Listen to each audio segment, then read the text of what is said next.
Hello, I'm Sam from ISR Collective, and welcome to Be the Change Industry Dialogues, where we amplify voices and foster meaningful conversations within the music and arts industry. Our mission is to champion change, encouragement, and collaboration, as well as respecting stories, discussing important issues, and exploring how we can do better together. Join us as we navigate the industry's challenges and celebrate its triumphs, one dialogue at a time. Today, we are joined with our dear friend, Brian Bell. If you'd like to introduce yourself. Hey Sam and world, Brian Bell, also known as Unstoppabell Art, graphic artist from New York. I do a little bit of everything, and thanks for having me on, Sam. You're very welcome. I had to change your name tag. I realized that your D&D name Oh, tag was still up. well, hey guys, I also play Dungeons and Dragons. Run a character named Mystican. He's a high elf wizard, and I'm a nerd. Yes, he is in my D&D campaign game, so we're so happy to have you here today.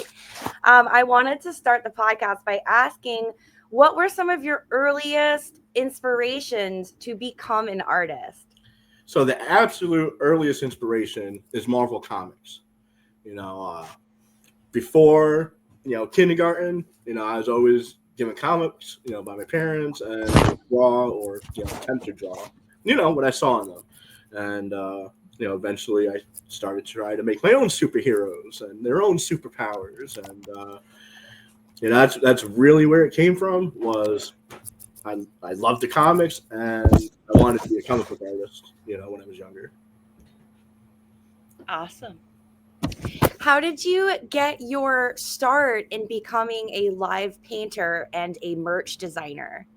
Ooh, so I got into the selling of my art in 2020.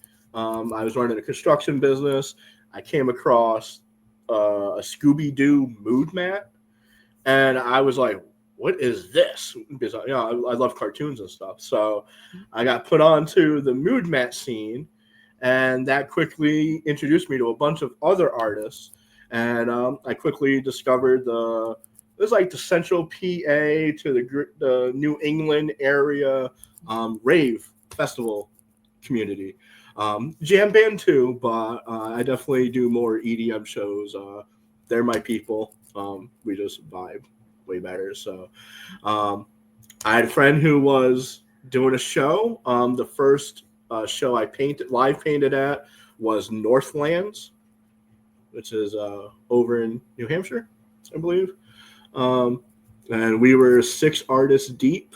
The other artist, a tree went through his windshield at Oh no. it was at Gem and Jam, which was the festival before it, and we ended up getting like the whole area. So they let us spread out, and it was just like a takeover. And I did a big mural with 3 other artists, and I was hooked. I love the vibes. It was so much fun. The music, being able to paint, and the stage is right there. You're right in front of the stage. Um, yeah, I was just hooked. Can you share a project that was particularly impactful for you to continue launching your interest in being in this industry? Yeah. All right. So I got in. I was working with somebody, and we had plans to get into making custom snapback hats. I'm passionate about like apparel. Um, I've always been into street fashion, graffiti, all that, and there was a time where working on making a hat, and it all fell through. And I spent about a year to find all my own manufacturers for like different clothing and stuff. And this is the first well, my second. This is the first hemp hat that I did. So this is hemp. It's all.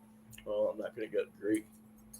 You probably can't see the inside too well. It's pretty shiny. It's pretty cool. So It you is have a shiny. love of like classic video games. Yes, but this one here is like the project that I am most proud of. It really launched me by popularity in apparel.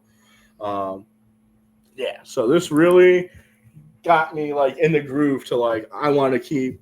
Yeah, I want people to wear my stuff at festivals. That's really what I love seeing people feel good in what they're wearing, get compliments in what they're wearing, be expressive with what they're wearing, and that just kind of really pushes me to keep expanding on that. I guess Awesome. Is the jersey you're wearing today something you designed as well? it is. It is. So, I'll put it up a little bit. So Awesome. It matches the hat. it does. It does. So of course, the song "Rap Rap City," Yep. Rack Rack City. Yep. This is Pack Pack City because of the tab and stuff. Play on words. Right. So Awesome. I did a bag. I did the hat, pins, the jersey, hoodie. Same thing with Boo. Same thing. This guy I have apparel in the works. For the One Piece fans. Hell Um, yeah. I'm a super anime nerd, so I can mad respect that. I also love video games. Um, is your creative process really about the collaboration and partnerships that you have along the way to make new art possible? I mean, a lot of it is. I've done a lot of collabs. Mhm. Like, almost I say I've done almost as many collabs as I've done solo projects. Maybe 60-40 solo to collabs. But you got to be careful who you collab with. Once you tie your name to them, you're tied forever. There's a couple people that I collab with without really knowing too much behind the scenes stuff that I probably would have changed. Um, because, like I said, I want to support people that have the right morals and the right goals and that do the right thing for the community. That's really important to me. But every time you collab, you're taking your following and their following, and you're introducing them to each other. They're making friends with each other because you're going to see each other at certain festivals together or online with the posts. The communities are really tight. So every time you work with someone new, you know, um, probably one of you is a bigger artist than the other, so someone is helping someone get a little bit more reach, get more eyes, get the exposure that they deserve. Um, you know, Cross promotion is very, very important for artistry. for sure. I have a saying: teamwork equals dream work. That's my saying too. Teamwork's dream work. Yeah, yeah. Teamwork makes the dream work. Yeah. What ethical standards should be established to protect artists and industry professionals, and how can transparency and accountability be increased in within this industry? To protect the artists. Mhm. Um, I mean, I don't know if this is an answer you're looking for, but I mean, I just Be as open as honest, whatever flows to you for an answer is. yeah. I mean, the thing I can think of is like you got to protect yourself. I mean, get your deposits. What I'm saying, and don't start work, without getting a deposit because even friends will flake out. That's just the truth. The stuff happens. So you're saying that having a very firm understanding of your business arrangement, as in like a contract and a But deposit, that's where I was going is to get everything in writing. A lot of times, I'll use emails. That way, you have like a written transcript, a back and forth interaction. Everything's right there. Emails are binding. Um, so I do that a lot. Events, same thing. I need to know what's included, what's not included. Is there electric, not electric? Placement is huge. Is it random? Is it first come, first serve? Do you already know where you're putting me? Because I could be put, in the main line of the walkway to a festival, and you're going to do great. But they could put you around the corner on some side path, and you ain't got nobody stopping by because it's not like a traveled way. So like you really gotta look at everything and evaluate everything for yourself, and you can't really rely on other people to do it for you. You have to do it. Um, that's how I take it. You really got to be diligent to make sure you are set up for success. totally understand. I have had some experiences like that as well, where I was promised one thing doing work at a festival and I was not given that. And it was a shit show to come up with an idea very quickly in a short amount of time to alleviate the stresses of that. It ended up being a problem continuing throughout the festival, but we made do. We made do. Would you say that the evolution of music genres impacts your art, like what's popular online? Yeah, I would say it does. So I listen to a lot of music. I was more into rap, hip hop, rock, hard rock, punk. Growing up, got into the rave scene in the early 2000s. Played catch up. Kind of got separated from the scene with life and working a construction job, having a business and all that. Um, but seeing like when the new music comes out, like a lot of my favorite artists have videos and stuff like Ganja White Knight, love them. Oh yeah, Subtronics, of Dark course. Level. you know, Yeah. um, when you're at the show and you're seeing the visuals on, the photo, what's it called, a jumbotron behind them, um, like it gives you a vibe. I won't say that like, it just my stuff is way trippier now than like before entering the scene because it's more you discover it's more accepted, so you can do more of what you want because it's accepted. So before, where I would have just been drawing portraits, anime characters, logos, commissions, stuff like that before. Now that I'm more into the music scene and the art is a little bit more um, appreciated. In general, I feel like the music scene appreciates art more than the average person. It goes hand in hand. That it allows you to be more free because you're going to be accepted. Yeah. That, I guess I that's feel a lot of us misfits found, the rave culture, and we in turn found our people. We found our creative cores. yeah. Um, when you are setting up to live paint at a show, do you go into it with an idea of what you're going to make that night, or does it come to you naturally being inspired by the background music or the vibe of the scene? Okay, so both. Um, Okay. Prior to very recently, I would go in with sketched out in my sketchbook a rough draft of what I already want to do. Think of it like a large thumbnail. That way, nothing gets left out, nothing gets missed, and when you make changes last minute, it gets sloppy. So that was the old practice, but I would always paint something that's on theme with the festival, the bands, the DJs, whatever we're doing. Um, but now recently, I'm doing a new style that is more off the cuff. It's an abstract background, and then I take a little bit of paint, I spray it into like a cup that I use, and then I throw it at the painting, and whatever the splat does, I have to work with. And now that I'm doing it that way, I'll still like have ideas like, okay, I just painted recently for Stylus and Mithem at the Pittsburgh show. So Deep Dark Dangerous, an octopus, underwater, stuff like that. That's what I know I want to paint, but you don't really know exactly how you're going to lay it out until after you throw that splat to then work with. So you use the imagery of the paint splatters to form your overall artistic piece for each show that you perform at. Recently, yes, that's what I'm doing now. Yes.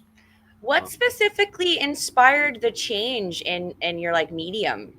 So I painted in the bottom level of a two-story venue, and it was sub-level in the basement, and the paint just wasn't drying, and it slowed me down. I couldn't layer the way I wanted. I couldn't correct stuff the way I wanted, and you got to stop, about 45 minutes before pack up to let it dry. So when you put it in, your portfolio carrier case, it doesn't smear and smudge and shit. Oops, sorry, I don't know about the No language. worries. So I was like, you know what? I really wish I could have finished that, And so then I started playing around with, what? If I do like a UV spray paint background, I can set up a black light and the painting is popping. It is going to draw attention instantly because it's already bright and vibrant and standing out. and then I could do what I'm good at and drop the line work, the illustrate over it, and that's the part that they would watch and see me do, and kind of you don't really know what you're gonna do, so they don't know what I'm gonna do, So surprise. I love that idea. I think that's really unique. And if it makes it easier for you to get your art out in a more comfortable way in a new medium, I support it. Yeah, it's just focusing on the strengths basically. For supporting emerging artists, what do you think can be done to provide more support and resources for them? I mean, I've tried, and I wish we can get it going, but like a group for just like on social media, groups for artists to network and talk together and pump each other up, and they got to put in the effort to help the other artists, so they put in the effort to help you. We always have drops, whether it's a new album from an artist or a new painting from a visual artist, clothing. Someone is always doing something. And if we had like a more of a tight knit community that wanted to see our friends grow and stuck to it, I think that helps a lot. Networking is everything. Um, Also, giving them chances at events. Like, not everybody is a big name. Right. I know people more talented than me that they've never sold a piece of art before. And like if they wanted to, they absolutely could. They deserve their shot if that's what they want to do. So, letting the new people have a chance. The collabs that I mentioned before, doing a collab with a new artist, helping them get their name out there. Also, some seasoned artists might have better manufacturing options than someone new. There's a whole slew of hurdles to jump through when discovering who you're going to use for that type of stuff. So giving them the opportunity to make high quality merch and stuff like that without being ripped off right off the gate, that could be huge because Do you feel that people are often in competition with each other and will gatekeep regions or certain artists because they find it conflicting to their interests? Like they might take something without being given something. absolutely. I mean, and it's unfortunate. I If would agree it is unfortunate. if you have someone on your label who has the opportunity to play for another show that you're not involved with, what's the harm in supporting them, furthering their craft? It doesn't have to be your event for them to succeed. They can't succeed if they only do your event unless you do them all the time. And, yeah, you just, gatekeeping is definitely a problem in almost every niche community, and it's a shame. Just being open, honest, transparent, um, workshops to help those in the industry, all that type of stuff can make a difference, I think. What role do you think that audiences play in driving a positive change in our scene to incorporate more diversity? I think they play a big role. I mean, the audience is the vibe. I mean, there's only a couple artists in the whole production. You're looking at a small team compared to hundreds to thousands of attendees at a place. So their vibe really will set the tone a lot for the atmosphere. If the crowd's positive, like, oh my god, when I was in Pittsburgh, they were so positive and welcoming and friendly. It made the whole experience just amazing. You're appreciated. They're having fun and a good time. You're able to have fun and a good time. um, and then with diversity, I mean, since I've been around it, it's always been the most welcoming community that I've known. Where you be yourself. Hatred is not not allowed. It's all about plur. I don't know. Fleur, You peace, know, love, unity, respect. you don't hear it often enough anymore. You know. I would agree. I feel like a lot of people are in this industry for themselves, and it is quite vampiric on people's energy. the more genuine you are, it's almost harder to hit that threshold to shine because people are often seeing your art and your network as the competition when in fact, I don't agree with that at all. I don't believe in competition. The people at the bottom are competing, the people going to the top are collaborators. Absolutely. Absolutely. Do you have any like ethical considerations to how you conduct your business? I do. Quite a few actually. All right. I will never fire sale my art. Meaning, if I sold these hats for $60 or $50, that's the price they're going to be. I might do a site wide sale for like Fourth of July or Right. Christmas or whatever. Everything gets like a slight discount, but I will never dog the value of my art. I won't take something that hasn't sold, drop the price, and meanwhile everybody else who paid full price, they feel slighted. It's happened to me. Um, I won't name any names, but I was the number one purchaser of a pin store, and pins were $50, $60. There was a fire sale, buy one get two free. So people built a bigger collection for a fraction of what I spent, and I just felt slighted. Like you Gotcha. know, so Would you I say won't do. that that's a big deal breaker for you? Is like undervaluing your art by flash selling? I mean, I think it's bad for our collectors. Because if like I said, so say again, say it's a hoodie that I release, and if everybody else paid full price, and then the last 10 you let go for half off, right? Well, now that's the new price. That's the new price.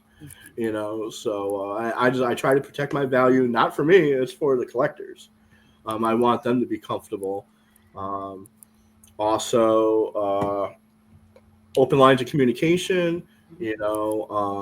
Stuff happens. Communicate. You know, um, other ethical things. You know, I won't push myself in someone else's platform if I'm not supporting them. You know what I'm saying? So like, show more for others than you try to promote yourself. If that makes sense. Um, it's just I try to do the right thing, Gotcha. basically. Thank you for sharing your thoughts on that. Yeah. Do you think outside of maybe like a heady trade deal, like say you see another vendor and they like your art and you like their art, do you Yeah. think it's okay to approach people to possibly do like a heady trade deal so that way you're still cross promoting and supporting each other? Is that something like you agree with doing when the time Oh, comes that it's feels right? oh, for sure. I've traded with other vendors. There's been times where a festival didn't have a great show out. Maybe the weather wasn't great, and Right. it was just us vendors buying from each other or trading with each other, and that's the support that was there. Um, Do you think that that's a sustainable practice to cross promote that way when possibly like, the profitability of an event was, under the radar of what you had possibly thought to make? I don't know if it's sustainable, but you're making the best out of the situation. So Right. like, it's better than nothing. You know what I'm saying? Obviously, you want to, selling out is the goal, for, whatever merch you bring, to an event. Trading is great. You're, especially, you're now introducing their product to your people. Same thing with them for you. Um, like I said, I do it all the time, but you still need to make those sales to pay the bills. So like Gotcha. it's a Gotcha. one extra avenue that should be explored. Do you feel that the cost to be a vendor at events is too high? A lot of times, but it really depends on how the event's put together. The Right. first time I went to Vend, it was $100, and there was literally 60 tables in a small warehouse-like building, and there was no walking room for regular people. It was a cash grab. Mm. Absolutely way too much. But then I've been to like Dub Snacks in Philadelphia, and that was a donation. It was donate what you can, and you can set up a booth. So it's really, picking and choosing what you can do. As an artist, I always try to get my booth for a service that I provide, live painting or doing an exhibit, walkthrough installation, something like that. So I Gotcha. avoid trying to pay the vendor fees. But if Right. you're just if you don't have something that you can do in trade for that, Mhm. picking and choosing the right festivals, knowing the group that puts it together, who's running it, how they run their festivals in the past. A lot of times, once I get a group, I will stay with that group. Like, they'll be promoting several shows. I know those are the ones I want to do. Gotcha. How often would you say you meet your threshold to cover your cost to do events like these? I mean, I've only not hit what I wanted to hit a few times. I And how usually did that affect your arrangements financially? Did you end up like covering your cost to travel to the place, or were you left in the red? left in the red. Gotcha. But the networking that I did, Right. the future events that I set up, because like, again, you got to make the most of the situation. If people didn't come through, or for some reason they weren't vibing with your vibe, Mhm. you know, got to do what you can to salvage. It's Make okay it not happen. to vibe with everybody. Sure, There are sure, some people that you're going to meet that aren't just going to vibe, that aren't just naturally going to vibe with you, and they may not be open or supportive towards you. But that doesn't mean that there wasn't some kind of blessing out of the interaction. You might have met someone else there that made your day that you could work with or collaborate with in the future. absolutely. And I totally realized, based on the genre, I bring different styles of art. The Gotcha. Grateful Dead, jam band, fish community, I will Mhm. bring a completely different type of art than like the EDM and bass community, or even hip hop. So, what type of strategies do you use to maintain that type of balance, especially when faced with like commercial pressures? Um, the financial balance of staying Yeah, afloat? the financial aspect versus the connecting with others. Okay. So the financial aspect, I tried to diversify, in person and online sales. I've survived on only online sales before. I've survived only on in person sales before. I try to keep them both going decent. Mhm. And the in person ones gives you content to post for your online. So it does go hand in hand. I try to go back and forth between very affordable stuff. I'm talking like under $50, even like under $35. My pins, some hats are a little bit like the bucket hats, are a little bit more affordable than the snapbacks. So I try to make things affordable for different price ranges. Um, you don't always need that one big sale. Sometimes 20 little ones, will be well. So I do that. Sometimes I hit a creative block, and it's hard for me to draw and create new art. So I started doing raffles. We call them waffles on Facebook. So I will I'm take, getting hungry for that breakfast waffle. you know it. So Waffle I will House. IHOP, you know. Um, so I will take my own art and art from artists that I support. I won't use art from strangers or from people I don't support. It's Right. always someone in the circle, and I'll combine that as prizes, and I do that pretty steadily, and that's a steady income, whether I'm in a good mood to like paint and draw or not. So that's like the steady backup to kind of keep a revenue going at all times. Um, What resources or experiences have been most valuable in shaping your business ethos for your success?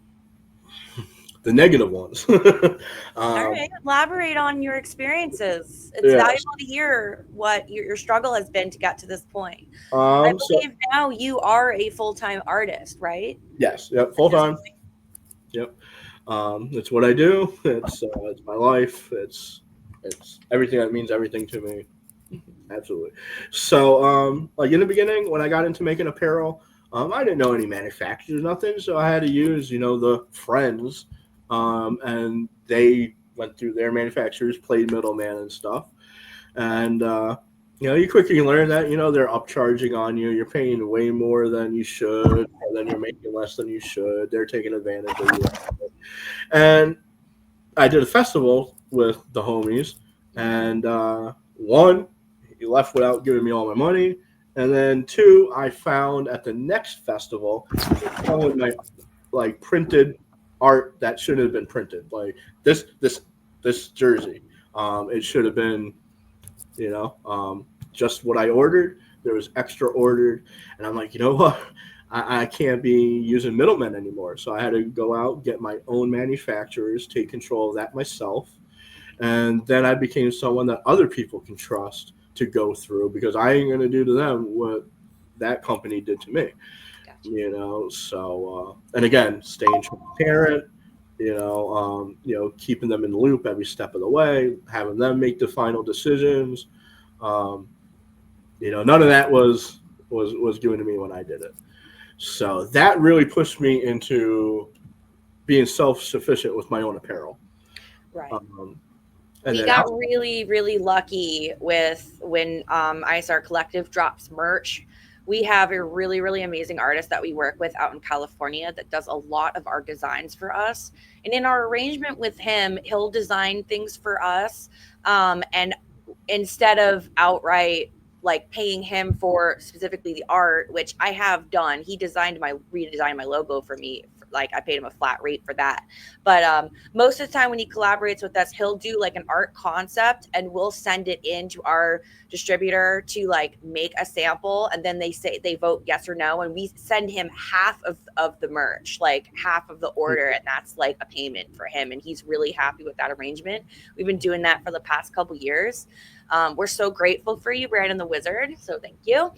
So we got lucky with our people that do our merch for us. It's really high quality. The pricing is really good, and it's flexible upon the product and how many we need to get. So we got really lucky with that. We stick with the same people, and that's like my safeguarded secret.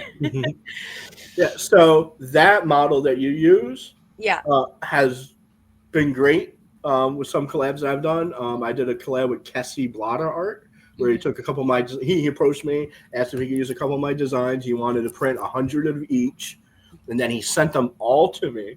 I signed them all, and I had to send half of them back to him, and I kept the other half. That was my payment.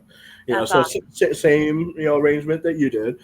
So I did that with that, and also with Victory Glassworks. He used my art on his glass. And it was the same thing. It wasn't a 50-50 thing. It was a percentage thing, but still kind of the same. So collaborating with other artists is part of the payment. Outside of being financial gain, you're gaining a new partnership and in a new audience. Absolutely.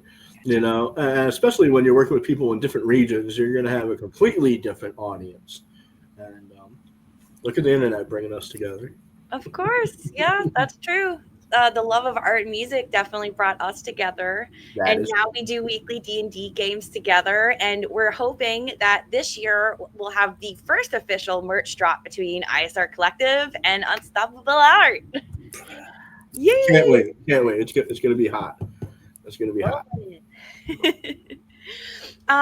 So are there any specific role models that you can think of in the industry that have successfully balanced this conversational balance, where it's not just about financing, it's also about collabability?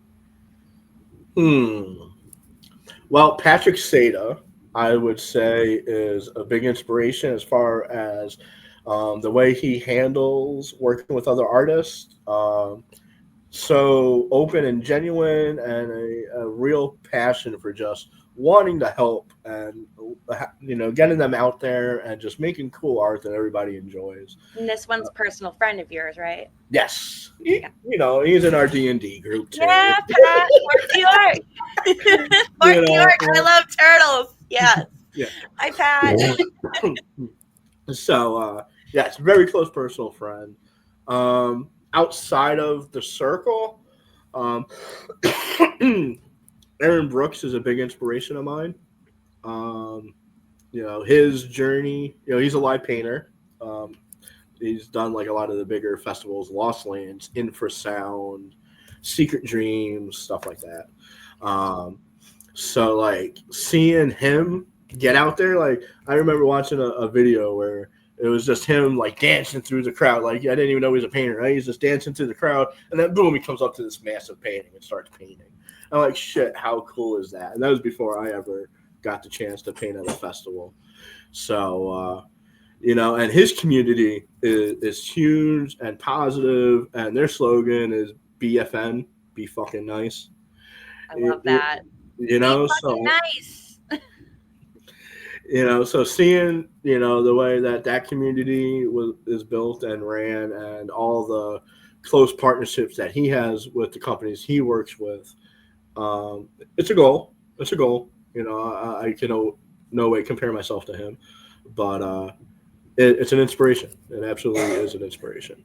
Thank you for sharing those experiences with some good homies of yours. I hope that us talking about them in this chat, in this podcast, gives them some more audience and helps them grow as well. Absolutely. I mean, you too. I can't leave you out. Thank You you. work with so many different artists. I've met a few of them, and I can't wait to meet more of them. We love you, bro. Absolutely. We are going to move into a little bit more of a category of image versus morality in the music and arts industry. Okay. How do you define a good image in the music and arts industry? So, I mean, you want to be positive. You want to be consistent. You don't want to be inebriated. That's a big thing where you get to these events, and you're let down because the artist was partying a little bit too hard, and didn't bring their A game. Um, Having the right people around you. Sometimes it isn't even you that's doing the unsavory access, the posse that they're with, and that reflects on them. So keeping the right company, working with the right people. Be fun, but you still got to be professional. You still got to bring the A game. It's still you're still doing a service, when you're putting on an event. So, have you ever faced a situation where your morals or your ethics or ethos were tested in this industry, and how did you deal with that? I mean, just very few instances, but like somebody, oh, you should work with me. Don't work with them. You should work with me. I'm very loyal. Right. So like, I won't just jump ship because you think the grass is greener on the other side. Um, but I really haven't had like um, super challenges in the morality department. I've been pretty blessed that the stuff that's happened has only happened to me. Saying like I've trusted the wrong people a few times. I Um, believe we've all been there. but as far as like the community and the people, I always try to be that last stop before anything spills over into the public. Like I'll take the brunt of that. You know. Um, What does being a good and moral person mean to you? it means doing the right thing, even when nobody's watching or nobody knows. Right. Having integrity. Can you Uh, give us an example of like a situation that where you had to maintain that in a situation? Like a specific example, like do you think it's possible to have both good and image and strong morals and then that be challenged? Like what happened? right. Well, I mean, I think there's always the temptation, to be more about the money than the connection. Right. There's the life gets hard, and sometimes it's like, oh, I could do this for a quick buck, Right. and that's not the move. You want to do it for the right reasons. Um,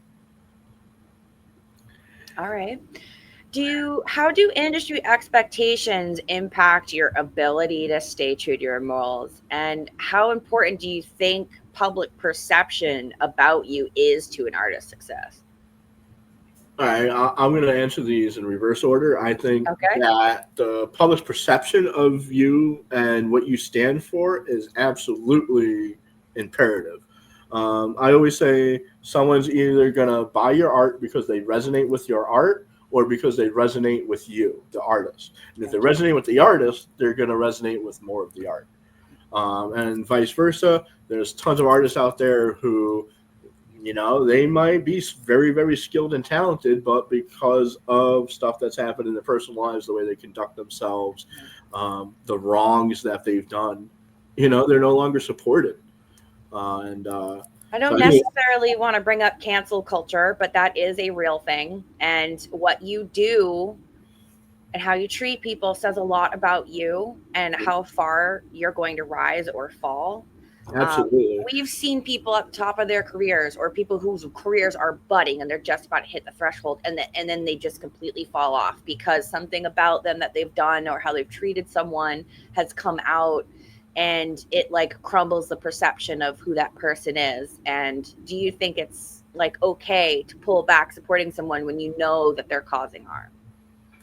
absolutely. I mean, I won't support someone if their their overall uh, moral of course you don't really know what their moral code is, but Right. if I perceive that my moral code and their moral code is so far off, Mhm. they're just not on my radar anymore. So you you know think that that's like a deal breaker if you don't like vibe and you're not on the same level, you're just kind of going to pull back and be like, I'm not going to work with that person. I'm not going to Absolutely. like outright deny supportability, but I'm just not going to be in that realm and that scope.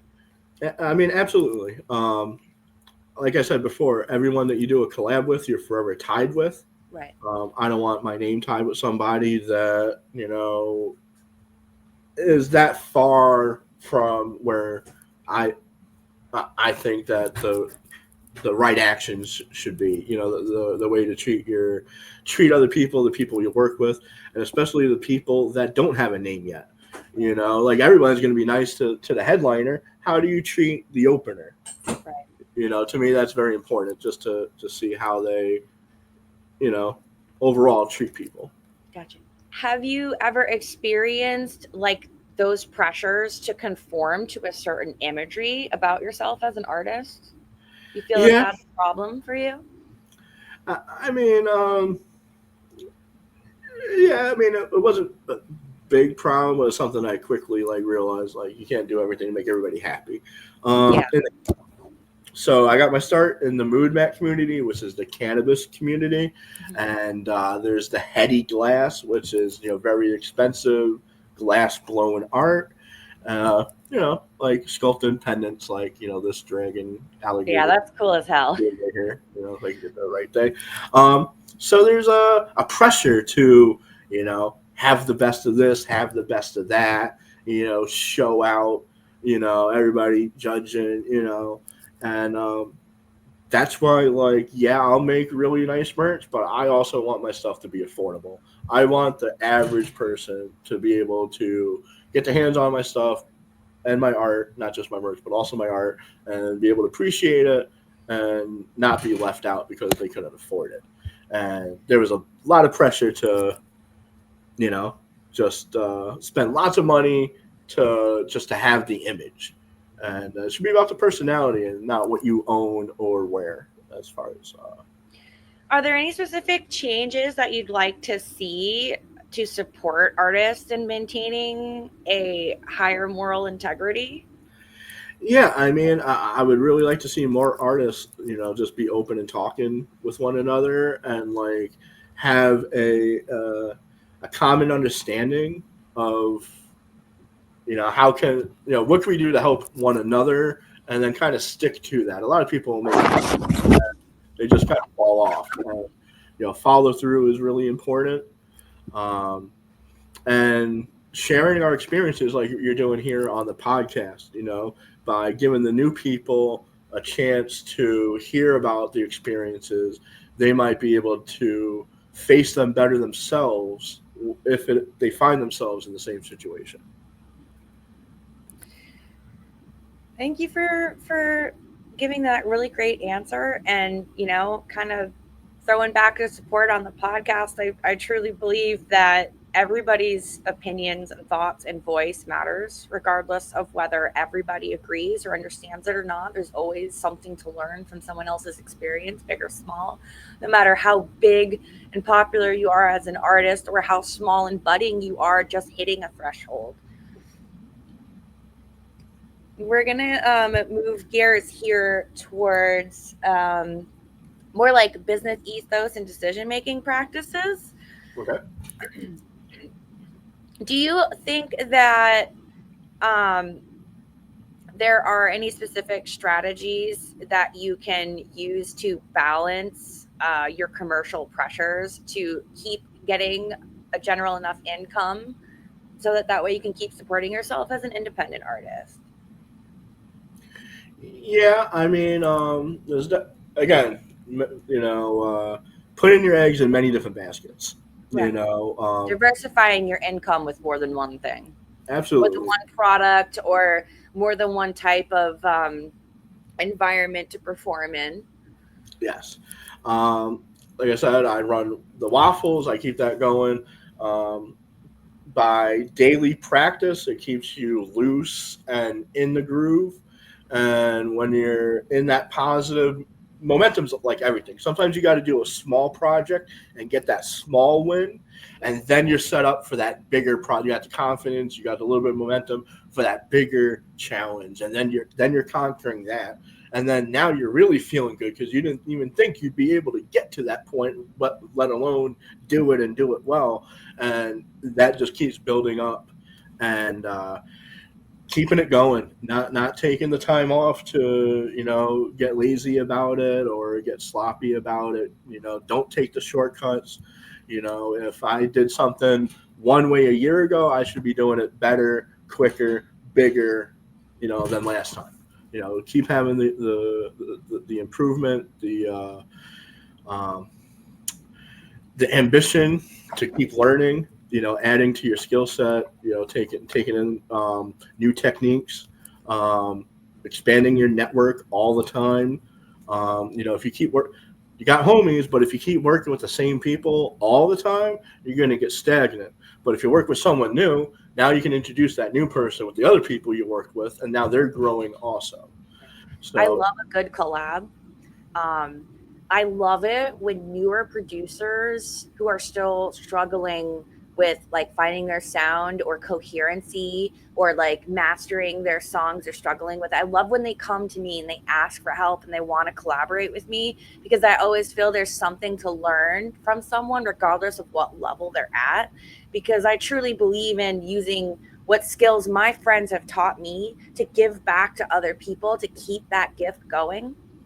I really want to help people reach their potential so that that way when it gets hard, they choose not to give up, because that's when you like really need to bullet through the process of like, oh, this is hurts. It's not fun anymore. I'm frustrated. That's when you got to like take a deep breath and be like, okay, I need to be open to learning at this moment and inputting new information so that way I can grow and change. Absolutely. What resources have been the most valuable in shaping your business? Outside of like the internet and the connectability with people and meeting new collaborators, like at, your performances, like what has been the most valuable resource for you? I mean, I would guess it would.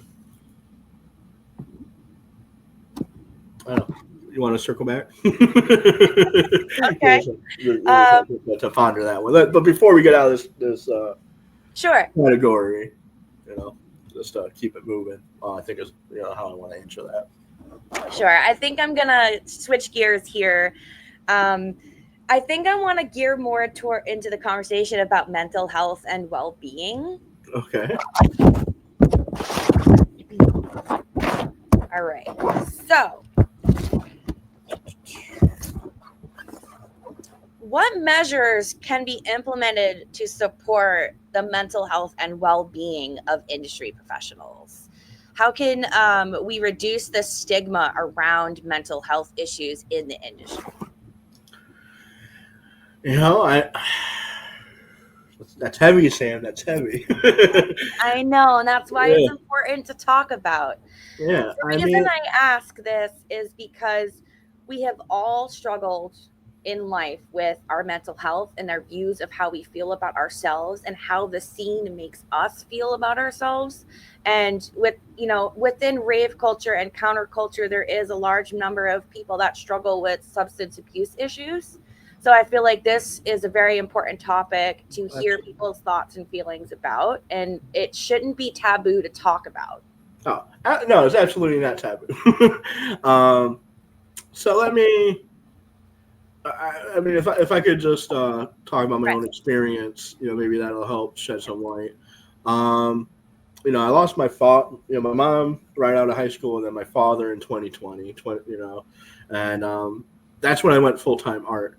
But like pushing through and like ignoring like a grieving period, it kind of will overspill once in a while. You think you got everything together, Right. and then a day will happen, and you just don't. And what works for me is the community that I've built of the people that have supported me, collected my art. A lot of them are super close friends. I have met so many of them. Um, I talk to probably 50 people every day.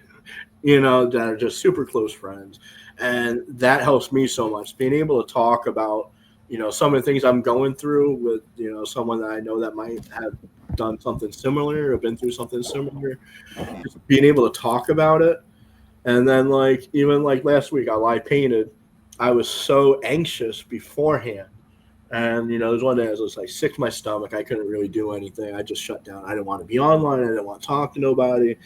And like you're worrying about it, and you're worrying about it, and then you get to the event, and everybody was so nice and so welcoming. And I'm like, man, I spent that the whole week worrying for nothing, But like it was real. Totally understand the jitters before a performance. No matter how many times I perform a show, big or small, whether it's a house party or like there's 1,000 people there or a festival or something, that never goes away for me. I always feel that. And if I see one person that I know, I focus on that one person. And then when I get up there and I perform, for the first 10, 15 minutes of every set, I feel like is like that nervous jitter is still there. And then I hit that flow state and then it all falls away and it's just me up there in my most authentic, pure self. And it goes away. But as soon as I am done and I jump off that stage, first thing I do is run outside. I'm so overloaded and I'm so like jittery and like hyped up on adrenaline that it's just like I don't know what to do. So with that said, from my experience, like I don't know if there's anything that exists right now that helps artists with their mental well-being and stuff, but like something that would give an outlet to talk about and to feel a sense of belonging and closeness to where you can open up and share the experiences. If there was some sort of space for that, or if it was encouraged a little bit more instead of I mean, let's be real. Until like recently, if you were a guy and you were like seen crying, oh, look at him. Like A lot it, of people would judge you in our normal everyday sure, society, yeah, but I feel well, like it's maybe normal. some of the people in the counterculture and the rave culture, they'll see someone being overly emotional at the show and they'll assume they're overtaken by the vibe of the music or just feeling that commonality between people. It's a little bit less of a struggle, I feel, for men to do that in that environment. But I would say that the support that men get in their emotional states, we as a society need to work on that more. We need to give you more of an ability to speak and to feel and to be held and hold space for you. You know, It's not very to important. not to circle all the way back to image, you Yeah, go ahead. know, but sometimes it's taxing to It keep is. up a positive image because like Yeah, nobody everybody wants to support an underdog, but nobody wants to support a loser. So I get that. Yeah. it's your attitude and what you're doing to the fine line of being like, this is what I'm going through, but I'm gonna, Victimhood mentality. Yeah. you It's can't be like, okay to like feel depression or feel emptiness or a jaded feeling, but it's not okay to dwell there and not ask for assistance and not ask for help. Like society shuns us, both men and women. We start to shut down because we don't feel people are listening and they don't want to hold space for us when we're in those vulnerable states. But I feel people in the public eye, like artists, with music or live painters or just anybody who's out there fulfilling a commodity to be enjoyed by people, it's like they put us on these pedestals, not realizing it's that we're human beings too and we feel.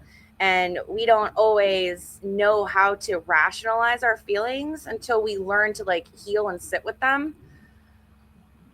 I think that is what one of the things that affects people's mental health the most is you have this image to maintain, and when expectations. you fall short of that and you're not in a good mood and you're not like chill to be around because you're going through something, people are very quick to turn their backs on you like you're the problem, when it's like all you need is support, to someone to help you walk through that hardship. I agree. I mean, you hit it the nail on the head. Are there any specific strategies that you use to manage your mental health? Yeah, I mean, Outside of your art as an outlet and your network of really cool homies that are super supportive, are there any specific things that so, help you? so tidbit, I Sure. can't do art when I'm upset. I have to already fix my vibe to be able to do art.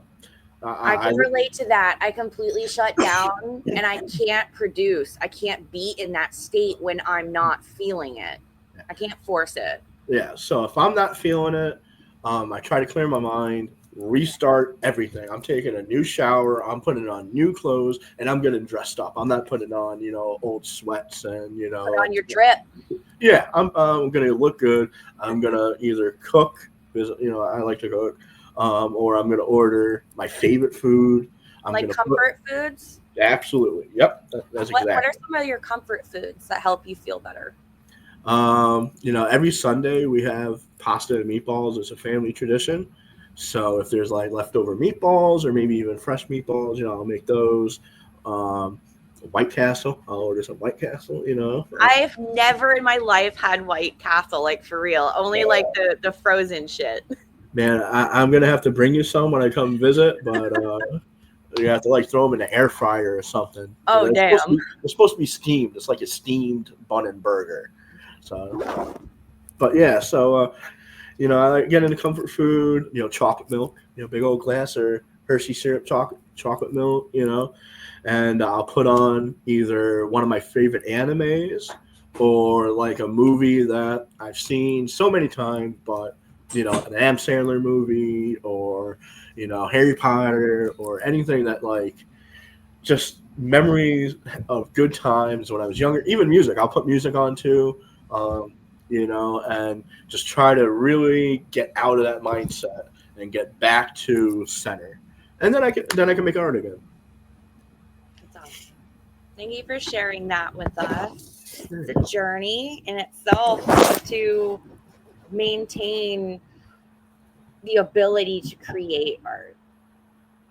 Do you feel that sometimes when you need to take a break and pull back, and then you go through something and you come back with that vengeance, that it really like makes the art better? Yes, but you also can't. I can't pull back because I'm a full time art, and Right. it's all gas, no breaks. Um, but the trials and tribulations definitely do shape things up. Um, Again, like I just mentioned, how I was doing a painting, it didn't wasn't drying in time. I changed up the technique, Mhm. and people are loving it. Like if I didn't face that issue, I wouldn't have tried this something new that's working out. Do you think that when you pull back as an artist and reevaluate like your mental state, that when you come back, you can foster a more deep and meaningful connection with your audience? Yeah, I mean, it always takes time to reflect and to look over the situations and you know to really absorb something that happened or is happening, or to have understanding of what's going on in the community. And sometimes it's better to keep your mouth shut for a little while and just listen to what other people are just telling you, listen to what both your colleagues and the supporters are saying, and why are they saying it. It must be important to them, mean something to them, and kind of look into why, and take that into consideration and then go from there. Awesome. Thank you. So we're gonna move along here to more like technical, like advancements and technologies. Okay. Um, do you feel that the impact of the industry trend to always have like live visual aspects to concerts challenges you to make a better performance each time? Do you think that takes away or devalues your art in No, any kind of way? Or do you think that that helps you as a visual artist make more creative ideas? no, I see it as a positive. I mean, the visual displays that the artists do themselves, with the AV setup, um, that's their vibe. They Right. they deserve to be expressive. That set, yes, it's for the people watching, but that's their chance to really put themselves out there. So I want to see their art. I want to see what their vibe is, and then maybe I could take inspiration from that. If I'm painting at the same show, I want to kind of match the vibe, or at least be synergistic with it. So you're saying that like it doesn't necessarily take away from your ability to create art. It actually intensifies your ability to create something that fits the vibe. It gives you like an inspiration. Absolutely, absolutely. Before I go to a show, I'm gonna look up the artist, and I'm gonna see what merch they wear, what merch they put out, what their set looks like behind them. That way, I know to what to expect, what to bring. The Um, reason I asked this question is I've heard a lot of live painters talk about their struggles to, they feel like they need to compete with the visual prowess and aspect of some concerts, that it might take away or diminish their ability to create art and like their artistry, like people watching them, they might be distracted by something else on the stage. Um, that's the reason I asked that, is because I'm not really like a live painter or anything. I am a producer and I do perform and spin music, but I'm also a VJ. I also produce the visual prowess behind concerts and shows. And I still love to see live painters at events with that live visual like prowess on the stage. I don't think it diminishes or takes away at all. I kind of agree with you that it can be a force to like drive your inspiration to create something that fits the show. yeah, I mean, first off, I mean, the events are normally set up two ways. You're either live painting right next to the stage, so Right. if that's captivating, it's bringing people over to you. If Mhm. that artist wasn't there, you wouldn't be there. I wouldn't be there. I mean. And then the other thing is sometimes they put you in, like, they'll call it artist village. Right. Or they put you on like the opposite side that's not next to the stage. Yeah.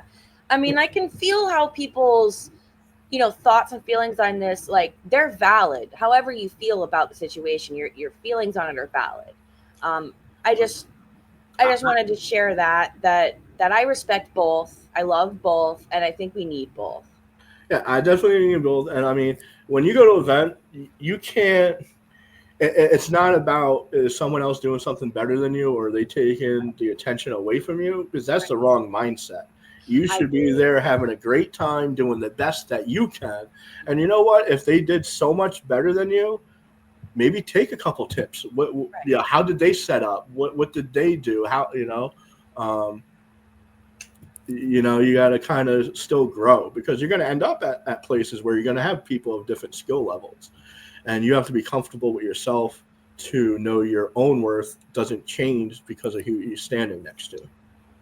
Do you think that there are any potential like drawbacks to technological advances, and how can they be addressed so people feel more fair in the environment? I mean, hot topic for live painters and stuff is all the AI art. You got people Good with point. I'd love to hear your thoughts on this because as a visual artist myself, like I use a lot of those tools to make my art. Now, I don't really agree with people ragging on it. Like whatever your motivation or medium is, I don't think is necessarily the problem because I still pay people to make art for me, right. even though sometimes So, I create my own. Like all right. I hot mean, topic right now, and I'm kind of like in the middle. so here's the thing: AI is only going to ever do is take inspiration from what's already been created. So, as an Yeah, artist, if I'm doing my technique and right, AI is scrubbing the internet, it's going to steal my technique and apply it to the project. right. I've had friends who've had art, their own art, completely copied by AI, and they found it on T-shirts. AI, I don't want to say, I don't want to be too rough there No, because no, you be as honest and genuine with your thoughts and feelings as possible. This is important dialogue to have. I AI want to hear your thoughts on this as a live painting artist, how this affects you. AI steals from artists. Gotcha. That's it. The one thing I can see it as is if you want to get inspiration for a layout, like Right. give me a kitten sitting on a mushroom in a magical forest. Boom, it comes out, and you're like, oh, I like that layout, and Right. then you might go paint something and make it your own. Right. Um, I support that. I can If it sup- helps inspire you, I I don't think there's anything wrong with that. I can support that. Right. Or if you're a business owner and you want a quick little logo, what I'm saying, and you don't got the funds to pay an artist, Right. I'm okay with that. There are a lot of tools out there to help people make and design their own logos really fast. There are a lot of AI tools for that. Yeah, Some of them you do have to pay for, which would, in essence, be cheaper than paying someone else. sure. Which I'll be honest, like my actual text logo was made for me by a friend of mine, and I love it.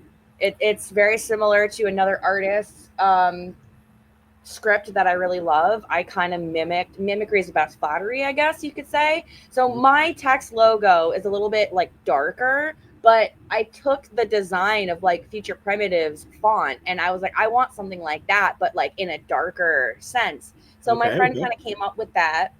And then I actually had my friend Brandon the Wizard. I paid him a fair amount of money for his time. He sent me this whole questionnaire and I filled out everything and I paid him for custom work because I really love and value and I want to support my friend's growth as artists, For sure. while still creating something for me, for my designs. Hmm. Um, but I'm definitely sure that AI plays a big role in that now. It's becoming a big problem. Do Yeah, you I feel mean, that AI has taken work away from you as an artist? well, yes and no. Okay. You'll never take work away from me because it's never going to be done by me. Yeah. A real fan, a real collector Right. is going to want something that I made. It's kind of like having a glass sculpture from America reproduced in cheap China glass and sold as reproduction. It's not the same. It's different.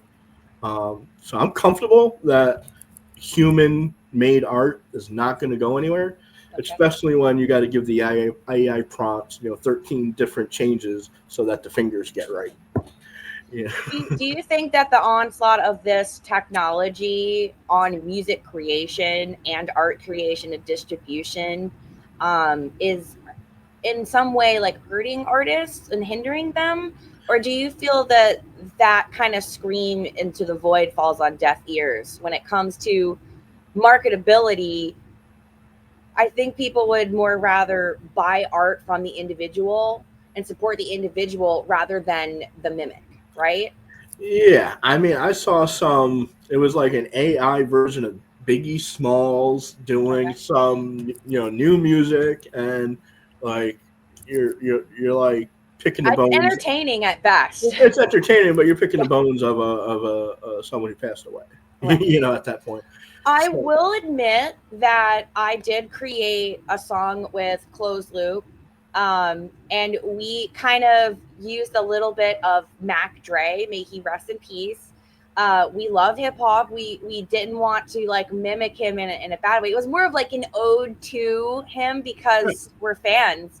right, And not a lot of people realized that the vocals we were using were like a play on Mac Dre in a okay, song that we produced. But okay, in our way, it's like giving back to your memory that we're fans and we're mimicking your style because we enjoy you and right, we want to like pay credence to our love of your art. right. So you So sampled his, yeah, I would say into we your kind track. of sampled Mac Dre a little bit, and that song is pretty popular, one of ours. And when I play that song out, I always say, "Hey, does anybody know about Mac Dre?" You know what I mean? And then I'm like, "Yeah," and I'm like, "Yeah, you're gonna love the song then."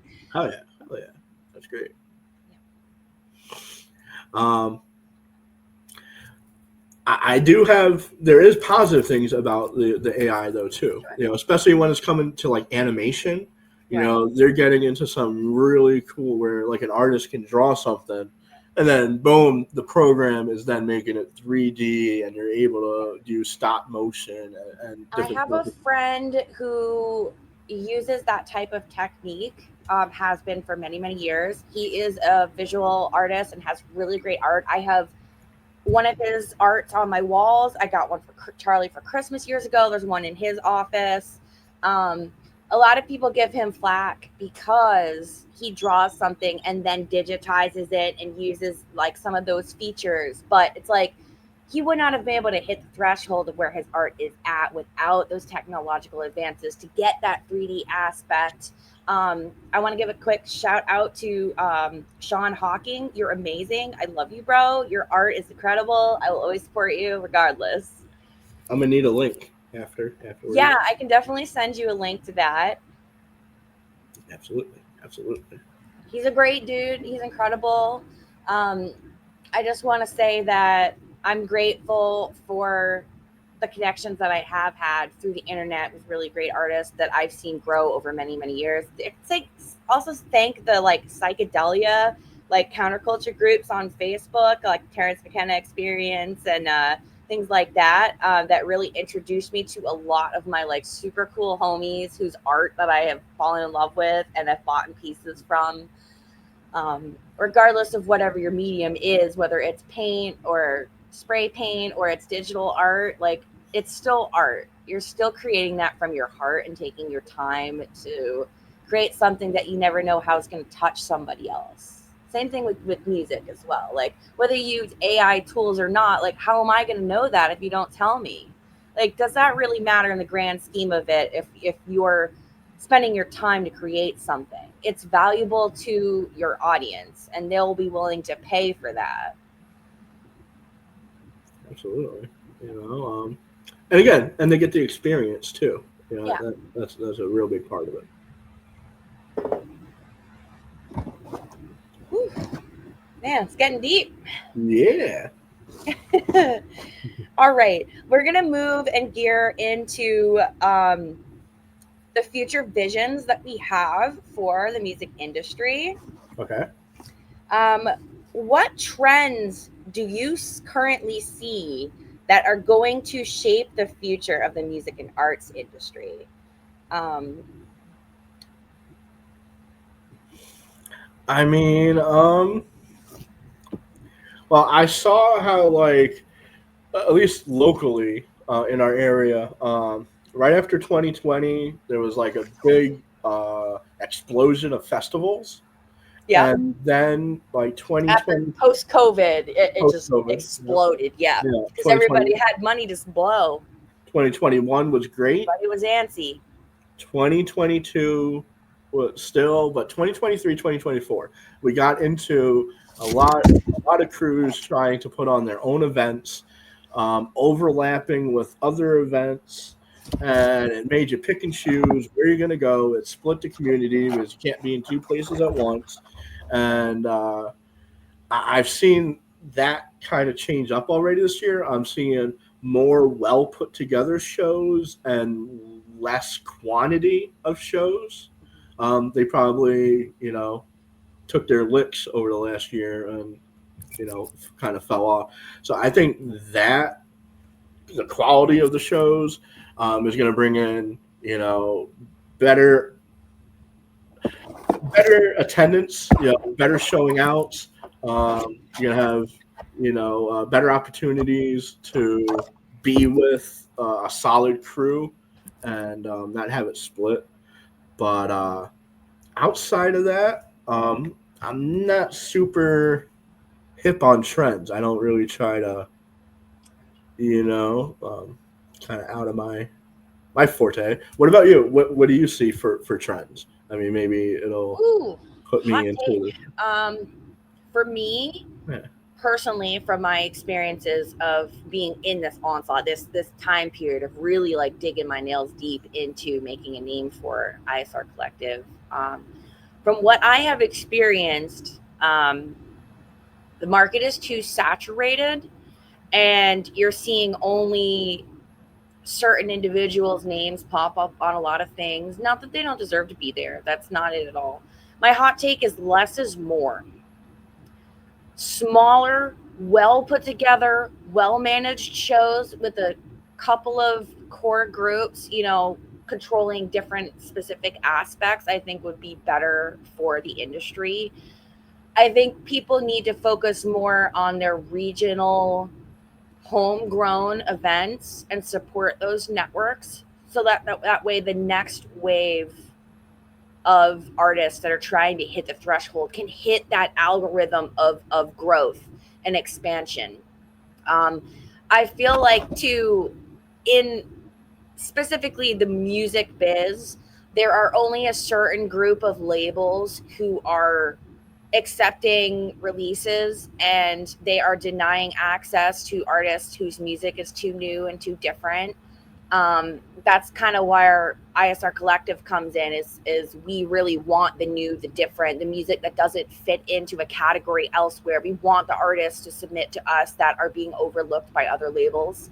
We want to give those people a chance. I feel that the underground is alive and well, but the stagnation that is the industry right now and the gatekeeping is denying people who are that next wave access to a larger audience. And while it might be due to, like, the competition at that level, I think we need to cancel that. Cancel culture needs to cancel competition, because there is no competition. Each artist is a unique light. Each artist is bringing their own vibe, their own creation.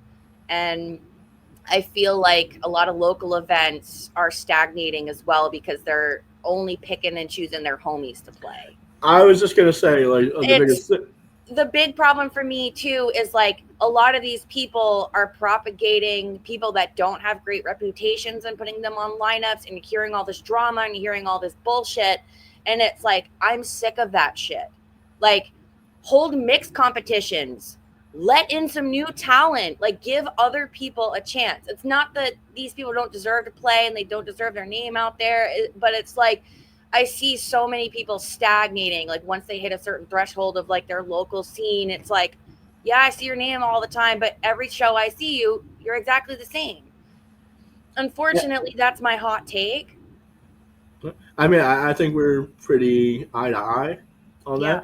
that, especially the local smaller stuff. I mean, you see the same names over and over on the same lineups. Just in a slightly different order. Maybe one name's different, but it's the same 5 or 6 people every single time, and that just gets old. Like, you want to see something different, something new. Um, the familiar is great, but Yeah. we gotta The keep other it. thing too, as artists, that I see a lot of people do is they don't change up their mediums. Meaning, like, they'll play only one style of music and that's what they stick with. Personally, my hot take on this is you're shooting yourself in the foot. Don't be designable by genre, break the mold, play a different show. Like, you don't have to play heavy dubstep all the time. You don't have to play glitch hop all the time. You don't have to play just drum and bass. Like, diversify your folder. That in itself can make you more marketable to people. I've done that. I'm not definable by genre. And when first thing people ask me when they want to book me is, I'm like, what kind of vibe we going for? Because I play more than one style of music. I do more than one thing. And now that has blown back on me a little bit. I'll be honest. It kind of pissed people off that I was popping up on a lot of different type of lineups. And I had somebody nastily say a comment about me, be like, why is your name on all these lineups? Why do you deserve to play just because you do more than one thing? And I'm like, dude, I don't control who wants to book me for what. Like, I guess that the proof's in the pudding when it comes to that, is like, if I can cater a different vibe to your show that's different than the last show I played, I'm sorry if that upsets you. I don't have control over that. I just like artistry. I like expressing myself. Again, they're trying to compete instead of collab. You know, Exactly. why do you not mean? I kind of pulled back from playing a lot of shows because that particular year I was popping up on lineups everywhere. And while it was exhausting and it was fun, I started realizing the heat that I was getting from my peers, and I didn't like the way that it made me feel, because I didn't feel like I was taking away from anybody else, but everybody else's thoughts on the matter might be different. You call them your peers, but anybody who feels that way isn't a friend or a supporter. I would agree. Unfortunately, I'm a nice person and I want to help people. Um, But the more successful you are, the more you can help people. Like, yeah, that's a good way of looking at it too. Diversifying and inclusivity is really important for me. When I have a show, chances are I'm gonna play my homies' music and I'm gonna support people when they're not there, and not everybody's like that. Um, I understand the business from in this industry on the both business side and the artist creative side. So my thoughts and feelings on marketability and, how to put things out there might be different than somebody else, but my motivation is to help people succeed and reach that threshold, whether it's through me or not. Like, it doesn't matter. I'm a supporter. I don't want to compete. I truly, truly feel that if your heart's in the right place, you're going to inspire and make people have fun. And the people that aren't going to resonate and like you, they got their own reasons for that. The more genuine you are, the more it challenges other people to look at the darkness in themselves, and it makes them uncomfortable. If you got a bad opinion about me and what I'm doing, what does that say about you? Because I'm not trying to hurt people. I'm not trying to be like me. It's a we thing. they're just gatekeeping. Yeah, I don't like that. I gatekeep people in regards to trying to protect them from the vampiracy that is this industry by giving them a platform and a voice. But some of the things I've done to help people and really like put myself out there in a position has backlashed on me because of their own greed. Unfortunately speaking, when you do your best to help people, um, artists sometimes they get greedy, and let's say you're backing them for a festival booking. This is something that happened to me where it's hard to talk about, but Can I ask what backing is? You mean like um support meaning getting them booked, making sure okay, that their needs are taken care of, their contracts are done properly. okay. So last year I was asked to get involved with a festival, and against my better judgment, I was like, no, guys, I don't want to do this. I don't want to do it. I'm not involved. And the artists that I represent, the friendships that I've had and built with people, they were like, hey, we want to do this. And I'm like, you know what? If you want to do this, I'll back you. I'll write your contracts. I'll fight for you. I'll make sure you're taken care of and everything's good. And I acted as their booking agent. And then they got greedy and some underhanded shit happened, and I ended up being the bad guy because I fought for their contracts, and they ended up getting double booked by our competition, people that I refuse to work with. Well, I'm like, yo, I don't work with these people. I don't want anything to do with it because they were involved with this festival. But against my better judgment, I was just like, hey, I'm gonna represent you guys because that's what you want. Right. So they got greedy and they wanted to play more than one set underneath the umbrella of another artistry. And I was doing all my own promotion. The festival wasn't doing any promotion, nothing for these artists. I made sure everything was handled for them. And then next thing you know, I find out that they're all playing under another umbrella, and it hurt me. I'm like, why didn't you guys tell me? I'd get blindsided by this. How do you think that that's fair? And everybody kind of blew up on me like they didn't do something wrong. And I'm like, you had a contract under our umbrella. Now, it didn't explicitly say in the contract you can't perform under another umbrella, but it's like, why didn't you think to let me know? Why didn't you think that that wasn't going to be a problem? And it just caused so much headache and heartache in me. I kind of pulled back, and I was like, that's why I didn't get involved in any. One of the reasons I didn't get involved in anything last year is that experience that I had. Is like, everything I've tried to do for people to protect them from that stuff happening was just another reason why my head just exploded. And I'm like, I got to stop being so nice. I got to stop putting myself out there for people that have no moral compass to think that there's nothing wrong with that. It's like, you got greedy, just admit it. Yeah.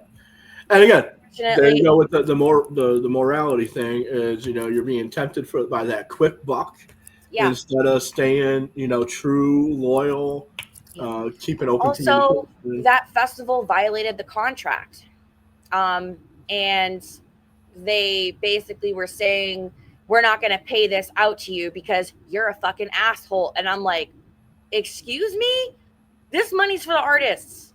Like, I took my booking fee and all this out of it, and I was like, I just want the artist paid. So what the max profit of this festival ended up, they undercut and they didn't pay out the money they were supposed to. Unfortunately speaking, it was a contractual agreement and they broke it.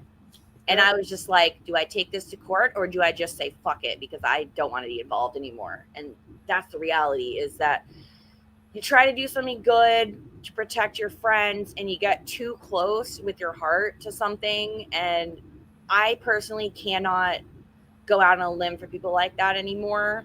If I do contracting now, it's way more like in depth, and it scares people when you try to say, hey, let's get this a contract.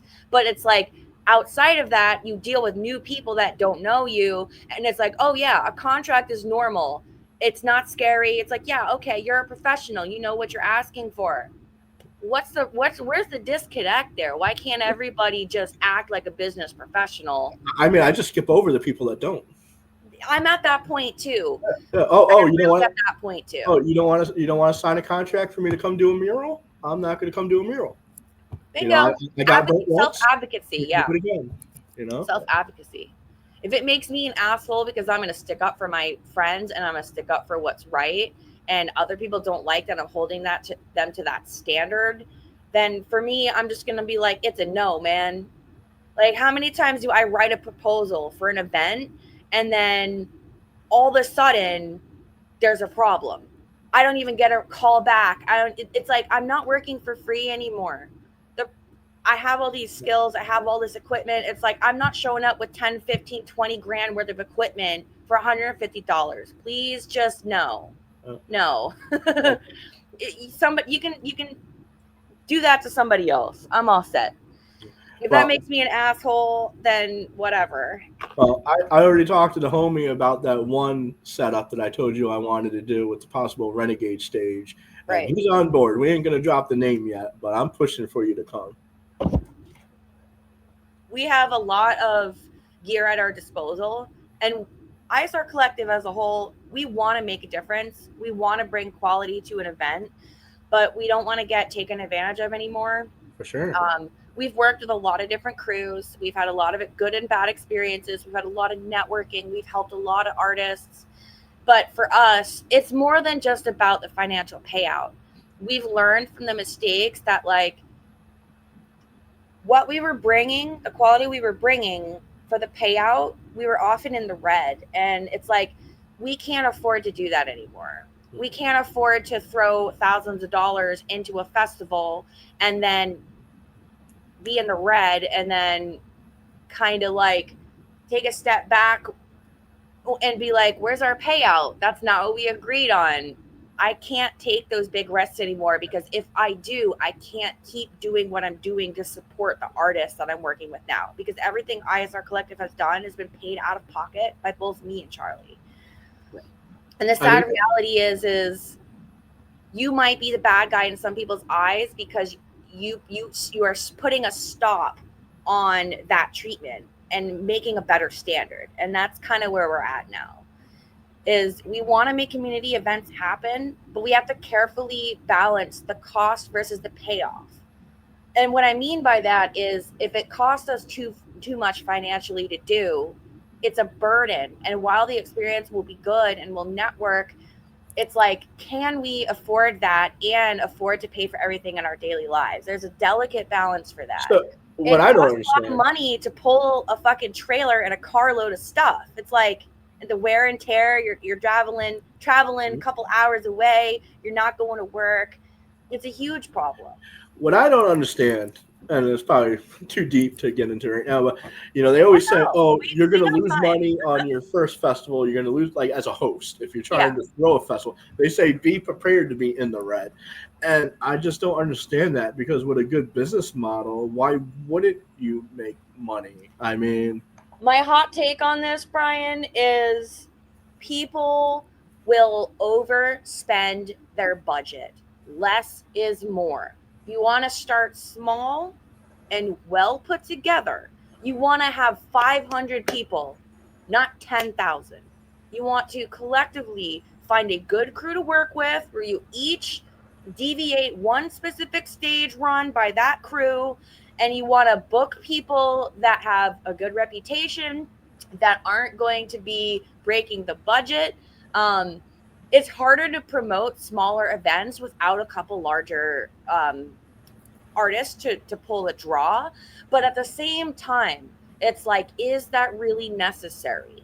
Maybe you should throw a homegrown festival and build it up slower over time. Instead of doing a festival every year, do a festival every 2 years. Sustainability. If you don't have enough porter potties and you don't have enough crew to clean them and you don't have enough safety protocols and security people in place, and you don't have people who are in positions of power, volunteer work, that have some training and background in those things, and you have people to alleviate them in different shifts so it's not overbearing for some people, your festival is not going to be really well run. The other thing too is the people who are organizing and throwing festivals, they have a laissez-faire approach to throwing the festival. They're not involved with the day-to-day of running the festival when shit goes wrong. Where are they? They're partying. They're not paying attention to what's going on and solving problems and making sure everything is smooth. It's not just a party. It's like people's safety is put at risk. People's ability to get water, people's ability to get health care if something happens, if they get hurt, or if there's a situation where someone's being violent or they're over inebriated. Like, how do we handle these situations? You can't have volunteers with no training. You need professionals to deal with this stuff. And that's kind of like my hot take, is less is more. no, no, I agree. I had the dream of throwing a festival. I got a whole Viking themed thing written out. I have a whole paper, like a paper that I wrote out like if I was in college or trying to do a business arrangement of my vision for changes in the festival industry. I would love to send that to you and talk Wow, about that at yeah, another time. absolutely. Um, it goes really in depth, and it goes into sustainability, inclusivity, diversity, fairness, and all that. Very specific contracting, less is more kind of approach. You want something that's really well put together. I also believe that festivals overproduce things too. Like, you want to go for the music, but you also want people to interact with the workshops and the artistry that's behind festivals too. And I feel like that is lacking in a lot of festivals too, because you have music going on when these workshops are going on, and less people are going to the workshops when it's like you need to have a 50-50. Like, music at this time of day, and then you stop for a few hours. People can go get food, people can go do workshops, they can go meditate, they can relax and decompress before they go to the next thing. I feel like they overlap way too much in festivals, and it takes away from the enjoyment.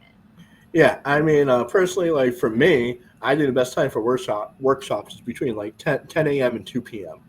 I You would know, agree. late morning, you have Yep. your breakfast, you can sit down and watch an exhibition or be involved in a hands-on workshop. Yep. And 1, 2 o'clock, you're gonna have the music starting. And I mean, workshops are great. I would like to do like a puff and paint, dab and draw. Hell You yeah. you know, I um, I think the other thing too is that with the high cost of vendors for both food and art and wares, there's way too many vendors. There's way too much option of choice, the illusion of choice. I want to say, I feel like that in that regard too is less is more. With the high cost for it is for vendors, a lot of them aren't meeting their thresholds. So a lot of my favorite vendors that I saw over the last 10 years are no longer vendors. I don't see them at big events anymore, and it makes me sad because they can't afford it. They can't afford the cost of travel with the high cost of getting a vendor spot. And then the opportunity to make as much money you need to cover your expenditures is just not there. So I feel like there needs to be way more fair treatment of vendors and artists in that. Yeah, and I mean that where it really comes down to the vending coordinator. Yeah, Why have six apparel companies? Maybe have two apparel companies. right, Why have six pin companies? right. Have one or two. Like choices are great, but don't oversaturate it. I got Yeah, a I feel friend. like it's way too oversaturated. I got a friend who does. He does Irish coffees, regular coffee, uh, I edible want mushroom. more coffee vendors at festivals. Yes, I yes, we need need my coffee. caffeine. A good Uh, coffee. Yeah. But I went to a festival with him, and there was two other coffee people there, and he just packed up and left. He's like, I'm not even gonna try it. That's awful. I would have gone and bought something from him twice a day. Aw, good dude too. Good dude. Yeah. Shout out to Um, Bam Bam. Also, on this is a hot take too. Online right now, there are several vendors that are very popular that are under fire for being quote not cool people or not safe people. Okay. Why are these people, by popular vote, still being booked for festivals and putting people in unsafe environments and situations when their reputations are starting to blow up as them not being safe? What I can they mean, do to protect people from that? I'm not talking about like just canceling them for no reason. It's like right. big facts are coming out about some vendors and their behaviors and how they're treating people and taking advantage of people. Why are those people consistently put in positions where it's easy for them to navigate in and weasel their way in? I mean, I'm gonna say kind of like nepotism, but not with family. Like they know the person putting it on, and the person is such good friends with them that they're gonna look over. Um, the fact that they're not a good person or that they're not good for the community. And it's just like, you think you're above the law. You think that, oh, yeah, I know the owner, I can do what I Yeah. want. And that's basically that's, I don't know the situation, but like to me, that's the first thing that pops in my head of like, how could you still be getting booked? Well, they must Well, know the people booking them and they don't care. It's a money grab. They must make the festival money, bring in enough people to. I want to speak on this too. A lot of us who are leaders in the industry, we may not talk all the time, but people who run collectives, people who run events and run shows, every once in a while, I will get hit up by someone who's like, hey, this is going on with this individual. This happened, and I want you to be aware of it to keep your people safe. There's like a peer to peer sharing network when there's an unsafe individual or there's someone who's causing problems. To avoid those things, we generously share information, not to cancel someone, but to keep the scene safe from individuals who are going to cause harm, whether that be a predator, like, sexually speaking, someone who doesn't have like strong morals on that, or someone who has tendencies to overreact or be emotional and spread violence, or being unsafe with you know, involving like substance exchange and stuff like that. Like when things come out like this, I feel people are very quick to jump on a ship and jump on a side. For me, I'm not going to pick a side and be like, this person, this is going on. I don't think they should be involved with our event. I don't think that it doesn't have anything, it's not personal about the individual or whatever you did. It's like, I don't want you at my event causing a disturbance and hurting the people because they're under my care. It's not necessarily about canceling as more as it's about keeping the environment for the patrons and performers safe. Yeah, I mean, I'm very familiar with that in a smaller regard. I have a community that I run, and we had some very toxic individuals who Right. were just. It was like we called it a scorched earth campaign. Oh You know, my. they had a falling out, and it's like if you're friends with this person, you can't be friends with me, and you better delete them and block them and remove them, and when you looked at the situation, it's like you both were kind of jerks to each other. So I Right. could see you both being wrong, Right. and homie, Yeah. I actually sided with the other homie a little bit, but I stayed neutral. I didn't get into it, but I was Right. given the ultimatum of like, you know, him or Unfortunately, me. that happens a lot, where one person will be friendly with someone and then all of a sudden they got beef, and it's like, I don't even know what's going on, don't involve me. I don't want anything to do with this. I don't have an opinion on this. I wasn't there, I didn't see it. Like, oh, why not, they did this, and I'm like, I wasn't there, I don't have the facts, don't put my name in this, it has nothing to do with me. Yeah, yeah. For um me, it's my community is a happy place. I yeah. don't share. We have groups. We have call out groups. Right. Put it in the call out group. Tag them. This is for a positive, safe community. And The other thing too is, in regards to, um, let's say something goes down and the person comes at you with a violent natured text or wall yeah, of yeah, just blah blah blah. yep. Instead of me reacting to that, I decided to just, they were like, we don't want to drop our music with you guys because you didn't handle yourselves professionally. And I'm like, no, you don't have all the facts, man. Instead of responding, I was just like, I called my partner and I was just like, hey. And then there was like no question. Whereas, all right, you don't have to drop your music with us. Fine. So what we did was we ended up taking their music off our label because of how they reacted to a situation that they didn't have all the facts for, when they're one of the ones that didn't communicate with us what their plans were and what they were doing.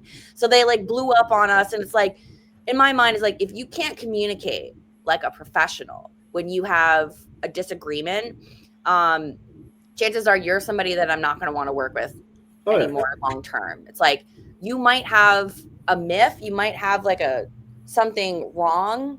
How you're looking at something might not be how I'm looking at it, and you might not have all the facts, and I might not have all the facts. yeah. So it's easier in those situations to just like not even respond and just kind of solve the problem by pulling away your involvement, to avoid said scenario. Because if you're going to go back and forth in a heated argument, it's like, chances are they're going to screenshot that. They're going to use it against Oh you yeah. out of Oh yeah. context. And it's like, I'm not playing I, that game. I I'm not just playing went that. through it with said individual.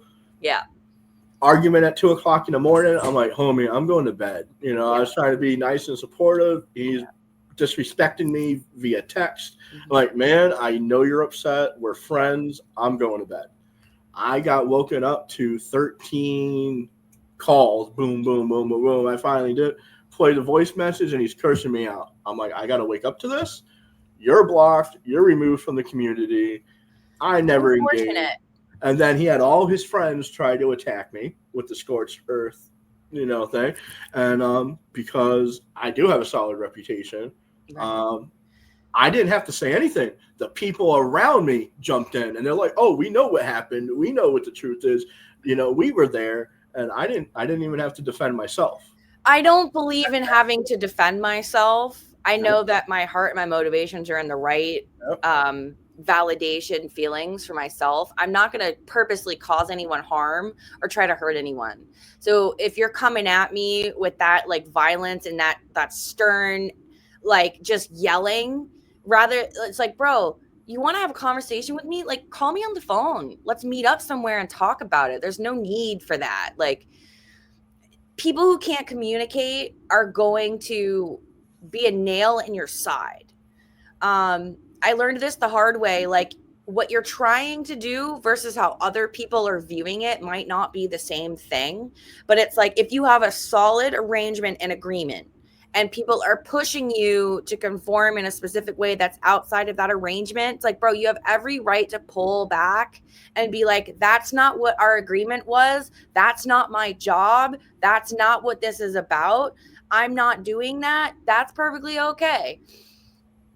Unfortunately, you can't make everybody happy, and sometimes in the eyes of the peers you might be the bad guy, but it's like, you don't have all the facts on what went down or what these agreements were, or I don't know where your anger is from. I don't know how it's placed on me. Let's talk about it. And chances are people aren't going to want to talk about it because they want to be right versus they want to resolve an issue. Yeah. I just put a stop to that stuff now. If it ain't working out, I'm just like, okay, no hard feelings. Yeah. She's the best. I had a homie, he wanted to do a giveaway with me. I have a friend in my group who he had just banned from his group for sharing a piece of art. And he's like, oh, he's sharing too much. He's taken away from me being seen. And I'm like, homie, you could approve or disapprove the post. You could just hit deny. You don't have to remove the guy. And I just asked him, hey, if you still want to do a giveaway together, I'm down, but can you please apologize or, just let him know, what happened, because he just removed it and never said nothing. And the dude flipped out on me that I didn't stick up for him removing the guy. Right. And I'm like, what, really? I'm like, this is why we're not now doing a giveaway together. I think that all comes down to the me versus the we. Not all promotion is good promotion in my eyes. But when it comes to peer sharing of people's individual art and stuff like that, like if you're in a private group and you're like, hey, I'll share this with you guys, but don't post this publicly yet, I don't want this out, you shouldn't violate that person's comfort level with you. But if it's like a collaborative thing, just be like, hey, like, can I tease this? Is this okay to like show this a little bit? And if the person's like, yeah, go for it. But if the person's like, no, I want to hold off until it's more of a solid idea, you should respect that and not consider that like a deviation from your plan, because not everybody wants to show unpolished projects. They want their vision for their art to be seen in the way that it's like, okay, I'm done with this. Let's go. I think people should respect that more. For sure. Yeah. Once you put something on the internet, once you put something out there for people to see, it's hard to take it down and not have people like, oh, I've already seen that. Yeah, totally agree with that. That's why when I'm taking pictures or progress photos, I always like to get to a good point, and then it's time to share. All right. We got probably about 10 minutes left until the 2-hour mark. Do you have any more input or final things that you want to touch base on and talk? I think we got a little off topic there, a little heated with that last one, the hot take. I hope no one cancels me for my thoughts. Woo! I'm the big bad wolf. That's why these conversations are important. Yeah. It's just, for me, for the healthy community,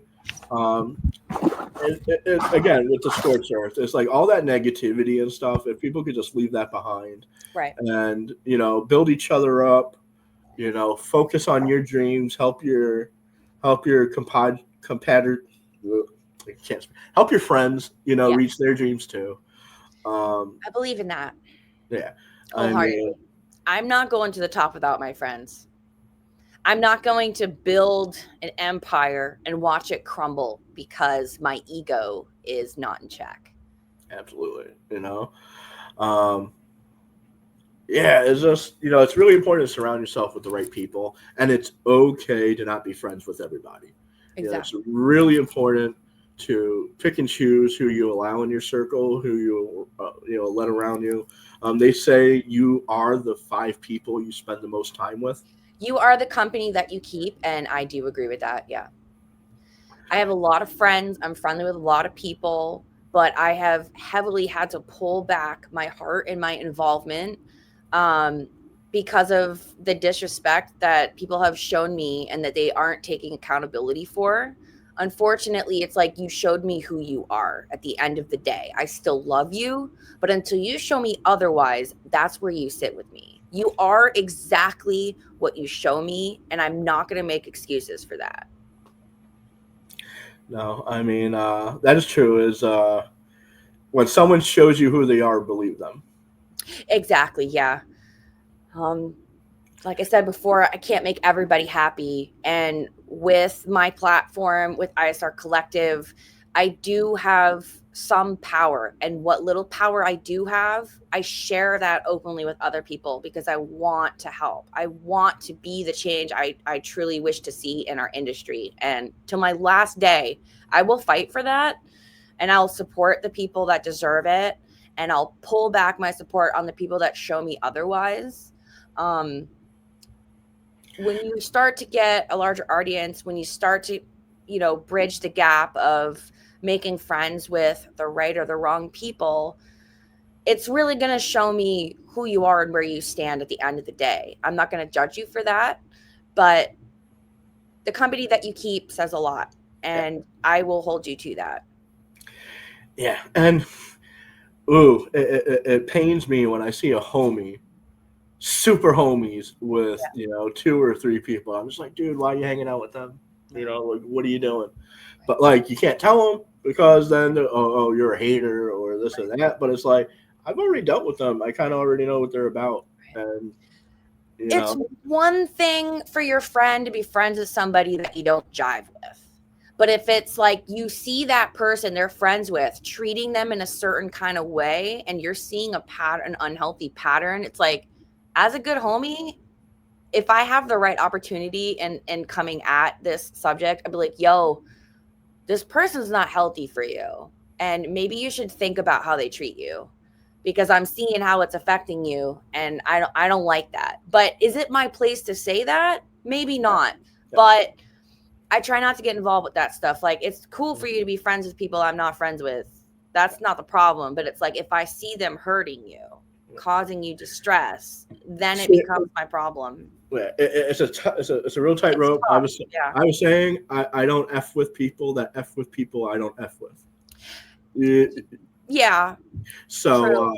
but at the same time, when a homie's friends with them, it's like it just hurts, and it doesn't hurt that because it takes away anything in you. It's just like, man, that they're gonna go through it.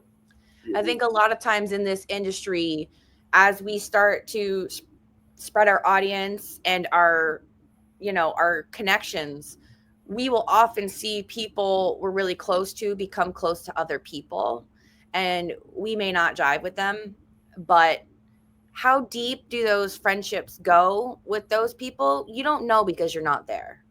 And they might see a different side of this person that you're not seeing. You might see like the societal vision of what this person projects out, and that's not always going to jive with you.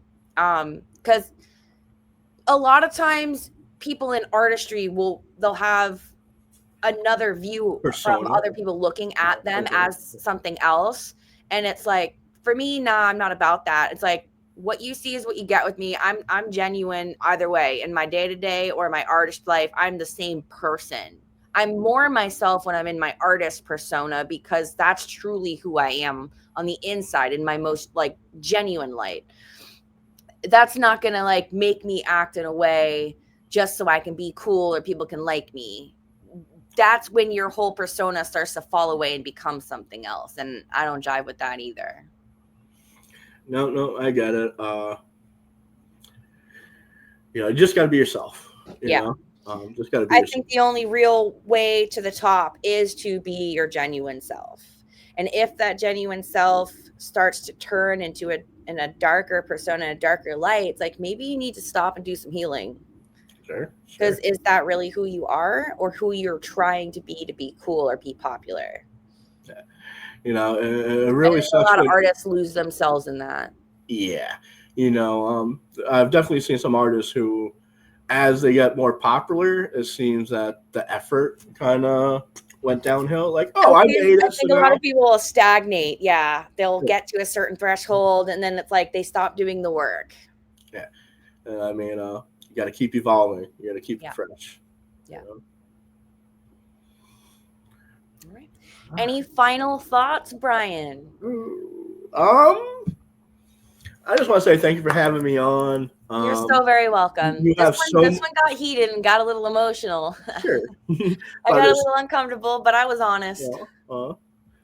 Thank I you so was much for sharing your story and being honest with us. well. Thank you. I wish I could have been more eloquent at points, um, Me but too. I often mix up words. It's sure, all good. yeah. No, just that I'm so happy to be on. I'm happy that we are in a close circle together, surrounded by so many awesome people.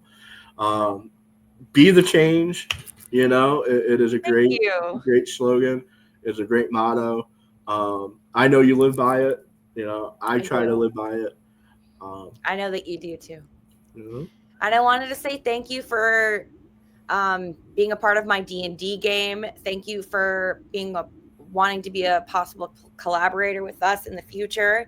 And I also wanted to say thank you for you and your friends inviting me into your artist network. I felt such a warm welcome that made oh, me so they loved you. I happy. got messages all night. Oh, Sam's so cool. Oh, I listened to her music. Oh, I went to her I'm so page. glad. Now we I just got to get really Charlie in hope there. that we can all keep sharing our art and music together and grow friendships. They all seem like really cool, down to earth people. Yeah. So I try to be inclusive, right? Yep. Like anybody can join my art group, Right. but that group chat is a hand selected group of people that I know I'm gonna wake up and I'm gonna read messages from them, and I'm gonna go to bed reading messages from them. So I know every single one, and there's a good person. I really, really appreciate you letting me into that intimate circle. I felt so welcome. I loved that vibe of support that everybody's like, yo, send your art. And I was like, yo, send me yours back. We're gonna follow each other. Let's Oh yeah, go. And sharing that positivity and that inspiration is what the scene needs to be the change. We need individuals who are open, who are loving, who are kind, who want to share and be friendly and hold people to that higher standard of just like pure plur, peace, love, unity, respect. We need more of that in the scene. We need inclusive, we need diversity, we need people willing to work together and not compete. Thank you so very much. collab happens at the top. That's right. So on the outro here, peace, love, unity, respect. Let's be the change we all want to see. Let's do better. And if you'd like to create an industry dialogue with us, please reach out. Thank you so much, Brian. Thank you so much for having me on. It was You're great. welcome. We'll talk to you soon. Much love, everyone. Much love.